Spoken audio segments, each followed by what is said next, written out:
मीरापुर में कल उपचुनाव के लिए मतदान हुआ और बहुत सारे आरोप लगे मुस्लिम वोटरों को रोकने के, खास तौर पे। और कई सारे हंगामे के वीडियो भी आए। और इस हंगामे का और पूरी पुलिस की कवायद का सबसे ज्यादा शिकार हुए असदुद्दीन ओवैसी साहब की पार्टी के प्रत्याशी अरशद राणा।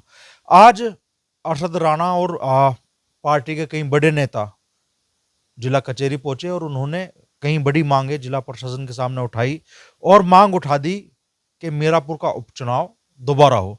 तो अरशद भाई, कल वोटिंग हुई मीरापुर उपचुनाव के लिए, क्या अनुभव आपका रहा? देखिए अमरीश भाई, स्वागत है आपका और आपके चैनल का धन्यवाद है। आपने कल सब कुछ अपने आंखों से देखा। जिस तरह मैं ही नहीं, पत्रकार भी कोई नहीं बच पाया। जिस तरीके से पत्रकारों के साथ में अगर उन्होंने कोई बात रखी है, धक्का मुक्की, वो एबीपी वाला हो, TV24 वाला हो, आज तक वाला हो, किसी को भी नहीं बख्शा गया। यहाँ तक कि जब मैं यहाँ से जोली गया तो जोली में देखा मैंने कि बिल्कुल एक तरीके से अगर वोट डालने के लिए 10 आ रहे हैं तो 9 को वापस भगा दिया, 1 की वोट डलवा दी। इस तरह के हालात जब सामने आए तो मैंने जोली में प्रशासन से कहा, मैंने कहा भाई ये गलत हो रहा है, ये आप क्या कर रहे हो, आप इस तरह वोट क्यों नहीं डालने रहे। तो उन्होंने कहा साहब के देखिए वोट पड़ रही है, आप जाइए। और दूसरी बात ये कि मैं पूछना चाहता हूँ, चुनाव आयोग की गाइडलाइन थी कि पुलिस वाला कोई आईडी चेक नहीं करेगा। पुलिस वालों का पूरे दिन वो आतंक रहा है कि मतलब वहाँ तक बूथ तक तो जाने ही नहीं दिया। 500 मीटर, 600 मीटर, 700 मीटर, 1 किलोमीटर दूर बैरिकेड देखने को मिले। जिस तरीके के हालात पैदा हुए कल, ये बड़े ही एक तरीके से शर्मसार करने वाले। जिस तरह उपचुनाव में ये हालात पैदा हुए, जहाँ एक तरफ प्रशासन पूर्व में जब चुनाव होते थे तो उस चुनाव के दौरान वोटरों का स्वागत होता था, वोटरों के लिए स्कूलों को सजाया जाता था, जहाँ पर बूथ होते थे वहाँ पर गुब्बारे लगा के उसको सजाया जाता था। वोटरों को ज़्यादा से ज़्यादा आकर्षित करने के लिए कई रोज़ पहले प्रशासन ये भूमिका निभाता दिखता था कि मतलब वोट ज़्यादा से ज़्यादा डालने हैं, वोट को आकर्षित करने का हर तरीका अपनाया जाता था प्रशासन द्वारा कि किसी भी तरह वोटर ज़्यादा से ज़्यादा वोट डालने आए। लेकिन कल इन्हीं वोटरों पर प्रतिबंध क्यों लगाने पर मजबूर हुआ प्रशासन, ये सवाल बड़ा है। जहाँ एक तरफ मैं ककरौली में पहुंचा, ककरौली में देखा वहाँ भी ये हालात थे। जब पहले वाले बूथ पे गया तो वहाँ पर मैं अंदर बूथ पे चला गया, उसके बीच में इतना मैं वहाँ से आया वापस, वोटरों ने सोचा कि प्रत्याशी आया है तो भाई वोट डाल दो। तो 2 4 5 7 10 20 50 जितने भी लोग आए बेचारों ने वोट डाल दिए उन्होंने। मैं वहाँ से उठ के आया, उसके बाद फिर शिकायत मिली कि फिर बंद कर दिया वहाँ पर। उसके बाद में ये हुआ कि वहाँ से मुझे पता चला कि कॉलेज जो है दूसरी जगह, वहाँ पर कॉलेज पे भी इसी तरह की शिकायत है। तो मैं उस पर कॉलेज पे चला गया। मेन रोड पे ही जैसे मैंने वहाँ पर जाके गाड़ी से उतरा तो मेरा बेटा था 9th क्लास में, जो 13 साल की उम्र है जिसकी, उसने ये देखिए आप कि मतलब वो नीचे उतर गया गाड़ी से। और गाड़ी से उतरने के बाद में मैं अंदर चला गया जिलाध्यक्ष को लेके। जैसे वो गाड़ी से नीचे उतर के खड़ा हुआ, उसको इन्होंने आवाज़ दी, जो इंस्पेक्टर सिविल लाइन है आशुतोष, क्या अरे आप कैसे खड़े हो यहाँ पे। उन्होंने कहा अंकल मैं, वो पापा अंदर गए हैं और मैं यहाँ खड़ा हूँ बाहर रोड पे ही तो खड़ा हूँ। रोड था मेन रोड जो हाईवे चल रहा है, मेन रोड पे खड़े होने में कौन प्रतिबंध लगा सकता है भाई। और दूसरी बात ये है कि प्रत्याशी का बेटा था, अगर वो वहाँ खड़ा था तो कोई दिक्कत वाली बात नहीं थी। उसको जो इंस्पेक्टर के साथ में 2-3 औरतें, उनकी पूरी टीम, उन्होंने तो गाली गलौज की। और जो एक हमारे कोई साथी थे जिनकी नेम प्लेट नहीं लग रही थी, उसका फोटो वायरल हो रहा है, वो कौन थे, उन्होंने 4 या 3 थप्पड़ मारे हैं बच्चे के, और इंस्पेक्टर ने 1 डंडा मारा है उसके बच्चे के। मैं ये कहने लगूँ कि 50 डंडे मारे, 100 डंडे, ये सब झूठ की बात होगी। 1 डंडा मारा है और उसने 3-4 थप्पड़ मारे। इस पर मेरे पास तुरंत मेरे ड्राइवर का फ़ोन आया कि सर वो ऐसे बेटे के साथ में उन्होंने मारपीट की है। मैं अंदर तक भी जा नहीं पाया, रास्ते में से बीच में से वापस हुआ। मैं और मेरे जिलाध्यक्ष मौलवी इमरान कासमी, जो एवं पार्टी के हमारे जिलाध्यक्ष हैं, तो मैंने जाके बोला, मैंने कहा जी मैं मजलिस इत्तेहादुल मुस्लिमीन का प्रत्याशी हुई है, मेरा बेटा है, आपने इसको प्रताड़ित क्यों किया, क्यों मारा इसको, इसका क्या कसूर था।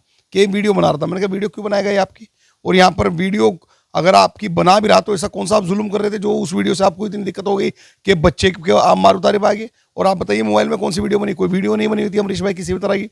इतना कहने पे बच्चे के साथ में मेरी आंखों के सामने ऑन कैमरा वो हाल गया कि क्रिमिनलों के साथ भी प्रशासन को ये करते हुए ऑन कैमरा आपने नहीं देखा होगा, सुना तो होगा क्या ऐसा कर देता है। लेकिन कल आपने ऑन कैमरा आज तक पे और TV18 पे सब चैनलों पे वो सारी घटना ऑन कैमरा चली है, जिस तरीके से बच्चे को के साथ में क्रिमिनलों जैसा व्यवहार किया और उसको जबरदस्ती उठा के और गाड़ी में डाल दिया। फिर बच्चे को वहाँ ककरौली थाने में ले जाके बंद कर दिया।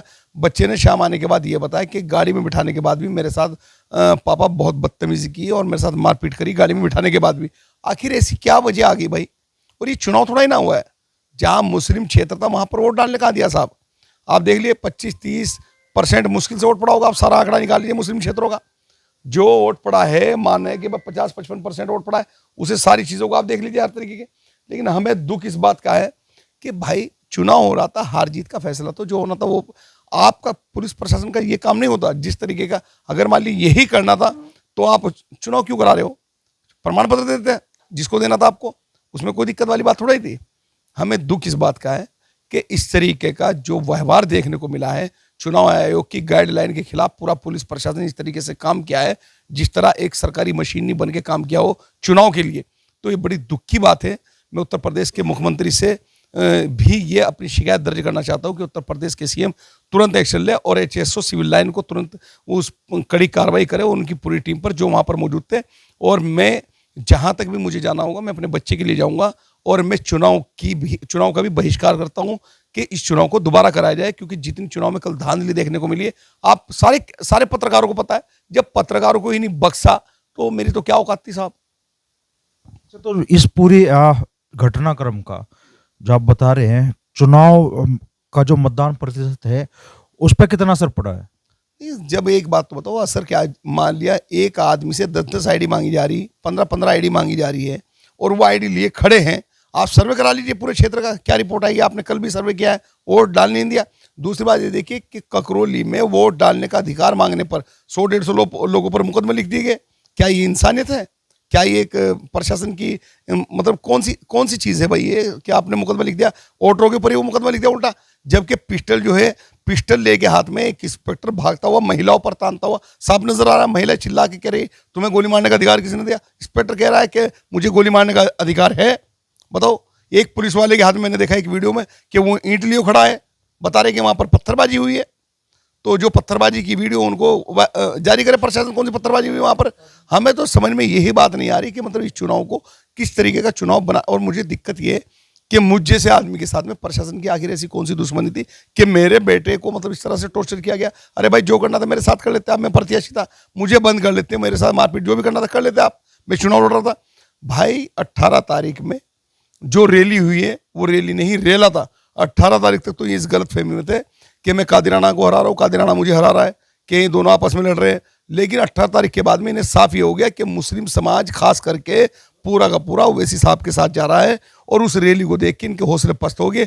कल कोई प्रत्याशी मैदान में था ही नहीं, सिर्फ अरशद राणा मैदान में था। अरशद राणा इसलिए मैदान में था क्योंकि मेरा माल था विधानसभा में, मैं अपने माल को रखवाली के लिए गया था। वो लोगों को पता था कि तुम्हारे पास कुछ है ही नहीं, वो लोग नहीं गए। लेकिन सवाल इस बात का है कि लोकतंत्र में वोट डालने की आज़ादी सबको है, और वोटरों के साथ में अगर ऐसा करेंगे, कहाँ एक तरफ आप कश्मीर में 370 हटाने की बात की और कहाँ आप यहाँ 370 लगाने की तैयारी कर रहे हो। अगर वोट डालने की आज़ादी छीन लोगे तो रह क्या जाएगा साहब, ये बताइए आप। एक मत ही तो है जिससे इंसान अपनी लाइफ का, अपनी ज़िंदगी का, अपने अधिकार का इस्तेमाल करता है कि हाँ भाई मुझे अधिकार है कि मुझे अमरीश को वोट देना है, मुझे परवेश को वोट देना है। उस वोट का भी आप यूज़ नहीं करने दे रहे, तो आखिर कल को तो कोई अच्छा आदमी चुनाव में लड़ना नहीं पाए।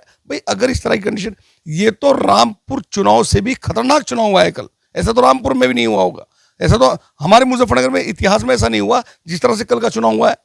मतलब किस तरह लाठिया, किस तरह एक दांत तक टूट गया पैरों में, मतलब ऑन कैमरा सबने देखा है। कल कई चैनल वालों मेरे पास खड़े थे, जब उसके पैर में आबिद था एक ककरौली का, उसके पैर में चोट लग रही थी, दांत उसका टूटा हुआ, कई चीज़ें सामने आई। तो मतलब ये हो क्या रहा है साहब, मेरे तो समझ में नहीं आ रहा। अरे भाई चुनाव है, लोकतंत्र है, लोकतंत्र में सबको आज़ादी है। मेरी जिला अधिकारी से भी दरख्वास्त है कि इस चुनाव को गंभीर लेके दोबारा से कराया जाए। और निर्वाचन आयोग से भी मेरी अपील है कि आप प्लीज़ मेहरबानी करके लोकतंत्र पर कार्रवाई करें। और लोकतंत्र पर जिस तरह एक प्रहार हुआ है कल, कि मतलब जिस तरह पुलिस वालों ने आइडिया चेक करके, और जिस तरह मेरे बेटे के साथ में, कल से मेरा बेटा मानसिक पीड़ित है क्योंकि उसकी IAS IPS बनने की जो इच्छा थी उसे कहीं ना कहीं वो डिस्टर्ब हो गया। कह रहा है पापा पुलिस ऐसी होती है, पापा पुलिस ये करती है, तो मैं नहीं बनना चाहता IPS है अगर पुलिस ऐसी होती है। बताओ उस बच्चे के, 9th क्लास का बच्चा है, कितना असर पड़ा है अमरीश भाई। हर बाप, ये एक मुसलमान की बात नहीं, कोई हिंदू है मुसलमान हो, सबको दर्द है मेरे बच्चे का कि राणा जी के साथ में कुछ भी हो जाता। लेकिन एक बच्चे पर ये जो जुल्म हुआ है ना, इसका जितने भी समाज सेवी के लोग हैं, जितने भी चाहे वो राजनीतिक हो, किसी भी पार्टी से हो, सब ने मुझे फ़ोन करके इस चीज़ का एहसास किया है और मैं सबका शुक्रिया अदा करता हूँ। पूरे विधानसभा मीरापुर का शुक्रिया अदा करता हूँ कि सब लोग मेरे साथ खड़े हैं। लेकिन मेरी जान भी चली जाए, लेकिन सच्चाई की लड़ाई मैं लड़ता रहूँगा और जब तक मैं नहीं बैठूंगा, जब तक सिविल लाइन इंस्पेक्टर पर और उनकी पूरी टीम पर कार्रवाई नहीं होती, चाहे मुझे इसके लिए सुप्रीम कोर्ट तक जाना पड़े। सर अच्छा अरशद भाई, जिस हिसाब से वोटिंग हुई है और आप कह रहे हैं कि मुस्लिम वोटरों को रोका गया पुलिस प्रशासन द्वारा, तो आज आपकी नज़र में, चूंकि आप एक पत्रकार भी हैं, कहाँ आप इस चुनाव को खड़ा पा रहे हैं और क्या लग रहा है कि अब क्या परिणाम मीरापुर में आने जा रहा है? भाई साहब एक बात बताओ, मैं लिख के दे रहा हूं कि जिनको उन्हें जिताना था उसे वो जिता चुके हैं। अब क्या परिणाम आएगा भाई? जब वोट ही नहीं पड़ी उस क्षेत्र में, जो लोग सामने चुनाव लड़ रहे थे, तो फिर चुनाव कहाँ रह गया? इसमें कोई उसकी बात नहीं है। ये तो मैं आपको एक, आप पत्रकार की बात कर रहे हैं, मैं एग्जिट पोल जैसा आपको बता रहा हूं कि जब एक कौम को टारगेट कर दिया गया, उसको घर से बाहर नहीं निकलने दिया, एक जितना उन्हें फॉर्मेलिटी कर, क्योंकि उन्हें पता था कि कल मुसलमान 70-80% वोट करने के मूड में था, जिस पर दूसरे प्रत्याशी एलिगेशन भी लगा रहे थे। अरे भाई, वोटरों की वोट ही नहीं पड़ने दी, एलिगेशन तो रहे बहुत दूर की बात। लेकिन प्रशासन को चाहिए कि जिस तरीके से जिन जिन पुलिसकर्मियों ने ये चीज़ें की हैं, 2 को सस्पेंड करने से काम नहीं होगा। ये हर बूथ पर पुलिसकर्मियों ने ये काम किया है। साहब, मेरी किसी से कोई शिकायत है? मेरी शिकायत ये है कि जिस तरह आम आदमी पर, ककरोली वालों पर मुकदमा लिखा गया, उन मुकदमों को खत्म किया जाए और जो लोग मुकदमे के मुस्तहिक है, जिन पे मुकदमे होने चाहिए, उन पर मुकदमे किए जाए। प्रशासन से मेरी अपील है, मेरी रिक्वेस्ट है, मेरी दरखास्त है, आला अधिकारियों से मेरी रिक्वेस्ट है, क्योंकि नहीं तो जिस तरह चुनाव के ये परिणाम कल देखे गए, आगे कोई चुनाव लड़ने की हिम्मत नहीं कर पाएगा। कम से कम मुझ जैसा तो आदमी सोच भी नहीं पाएगा अगर इस तरह के हालात रहेंगे। अच्छा, आज आप लोगों ने जिला प्रशासन को ज्ञापन दिया है, कई सारी मांगे हैं, जिसमें आपने ये भी कहा कि भाई मीरापुर उपचुनाव दोबारा कराया जाए, तो इसके अलावा और कौन कौन सी मांगे आपने उठाई? मीरापुर उपचुनाव दोबारा कराया जाए, जिन लोगों पर ककरोली में मुकदमे लिखे गए उनके मुकदमे खत्म किए जाए, और जो एचएसओ सिविल लाइन ने और उनकी पूरी टीम ने मेरे बच्चे के साथ में व्यवहार किया है, उन पर तुरंत कार्रवाई हो। ऐसी कार्रवाई हो ताकि किसी बच्चे को, किसी बालक को इस तरह कोई प्रताड़ित ना कर सके, क्योंकि उसके दिमाग पर इतना असर पड़ा है जिसकी कोई हद नहीं है। डॉक्टर के यहाँ पर उनका ट्रीटमेंट चल रहा है मेरे बेटे का। मेरा बेटा बार बार ये कह रहा है कि पापा पुलिस ऐसी होती है क्या, पापा पुलिस ऐसी होती है क्या? आप स्कूल में जाकर देखिए, मेरा बच्चा कोई कसम अगर खा ले स्कूल के अंदर के बच्चे ना, आज तक किसी को, टीचर को या किसी को तू तक भी, या कोई आपको मैं बता रहा हूँ कि मेरा बच्चा पढ़ रहा है, जाके आप चेक कर लीजिए कि मेरे बच्चे क्या वो है। लेकिन मुझे दुख है इस बात का, जब एक मासूम बच्चा होता है, ना वो किसी हिंदू का होता, ना किसी मुसलमान का होता, वो बच्चा सर्व समाज का होता है, माँ बाप सब है, बेटे वाले सब है, लेकिन किसी के बच्चे पर, एक प्रत्याशी के बच्चे पर, मजलिस इत्तेहादुल मुस्लिमीन के प्रत्याशी के बेटे को इस तरह से प्रताड़ित किया गया।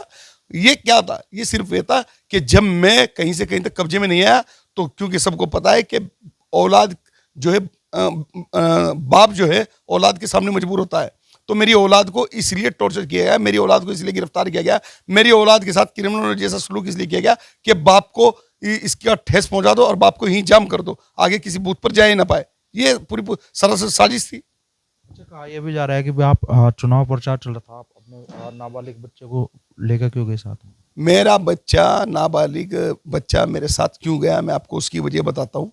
क्योंकि मेरे बच्चे को वहाँ पर ककरोली में इसलिए जाना था क्योंकि बच्चे के वहाँ पर डॉक्यूमेंट्स जो है ना एक जगह रखे हुए थे। वो बल्कि मेरी गाड़ी में नहीं गया यहाँ से, वो अकेला गया और दूसरे मेरे जो क्या नाम मामा थे उनके साथ में गया। उसको मैंने कहा बेटे तुम्हें नहीं आना चाहिए था, तुम्हारी बात ठीक है, बच्चे को, वो तुम्हारी बात ठीक है, लेकिन बच्चा अगर चला गया तो बच्चे का गुनाह क्या हो गया अगर बच्चा चला गया? चलो मैं मानता हूँ कि बच्चा को नहीं जाना चाहिए था, नाबालिग बच्चा था, बच्चा अगर चला गया तो बच्चे का कोई गुनाह था। बच्चे को तो और जाके अच्छा है कि वो सीख रहा है कि चुनाव ऐसे होता है, चुनाव ऐसे होता है, वो देख रहा है। बच्चों को तो और आकर्षित होना चाहिए कि कल को वोट मुझे भी डालनी है। तो ये चीज़ें तो बच्चों को जाकर वहाँ स्कूल में क्यों सिखाया जाता है?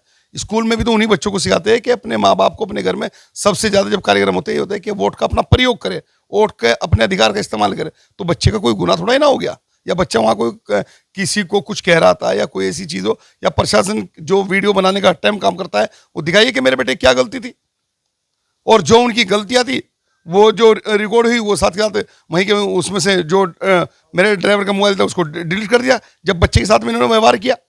लेकिन मैं सिर्फ ये चाहता हूँ कि जो हुआ वो ऑन रिकॉर्ड कैमरा हुआ, उसको डिलीट करने से डिलीट नहीं हुआ मामला, क्योंकि वहां पर आज तक वाले, टीवी 18 वाले, एबीपी वाले, सारे चैनल वाले मौजूद थे जिन्होंने अपने कैमरे में ऑन रिकॉर्ड सब चीज चलाई है। तो बड़ी बात अरशद राणा जी कह रहे हैं। कल मतदान के दौरान जो हुआ वो सारी चीजें वो बता रहे हैं, और मुस्लिम वोटरों को किस तरीके से प्रभावित किया गया उससे संबंधित आरोप भी वो लगा रहे हैं। आज बड़ी मांग उन्होंने बाकायदा प्रशासन को ज्ञापन देके उठा दी कि मीरापुर का उपचुनाव दोबारा हो।